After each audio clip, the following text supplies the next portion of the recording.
Well, speaking of that tragedy, Vicki, we turn to another one at the Texas Airshow that killed 6 people this weekend. The NTSB is now investigating the mid-air collision between 2 World War II planes. That fiery crash was witnessed by hundreds of people as it happened.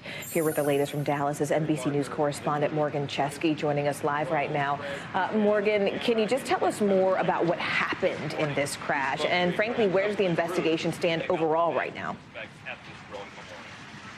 Yeah, Morgan, the investigation just beginning by the NTSB, who arrived here in Dallas over the weekend. And what took place Saturday afternoon around 1:20 was a stunning and tragic sight over the skies in Dallas. During this Wings Over Dallas air show, part of a Veterans Day weekend event attended by hundreds of onlookers, 2 planes, 2 World War II era planes, a B-17 Flying Fortress and a P-63 King Cobra, a smaller fighter plane, collided just a few hundred feet over the ground. Almost the unthinkable when you consider how well rehearsed these air shows are and the experience of the pilots inside those planes. This was caught on video by hundreds of people watching from the moment of impact in the air to they fell to the ground in a fiery crash, just a few seconds. And NTSB agents have been scouring this crash site here at Dallas Executive Airport and on a nearby highway that had to be shut down, gathering everything they can in hopes of learning more about what led to this tragic collision that organizers are calling extremely rare. Morgan? And Morgan, I know that neither aircraft, as you mentioned, was equipped with the black box. How does that impact investigators? And also, if I can, while you're with us, we know that 6 people died in that crash. Do we know anything more about the victims?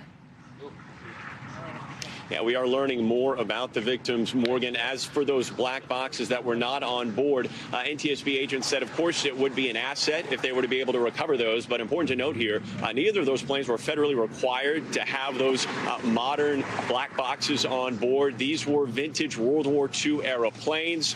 Organizers say they're kept in mint condition, just like they were when they flew back in World War II. And as for those 6 lives that were lost, a memorial is growing behind me. The names being released day by day. We know that one of them has been identified as Terry Barker, part of that crew of 5 who was on that B-17 Flying Fortress, struck by that smaller plane. Barker, a longtime American Airlines pilot, a veteran himself. He lived in the nearby community of Keller, where he was a former city councilman. The mayor there describing Barker as beloved and someone who flew these planes to honor the greatest generation. Morgan? Wow. All right. NBC's Morgan Chesky there in Dallas for us. Morgan, excellent reporting. Thank you. Thanks for watching our YouTube channel. Follow today's top stories and breaking news by downloading the NBC News app.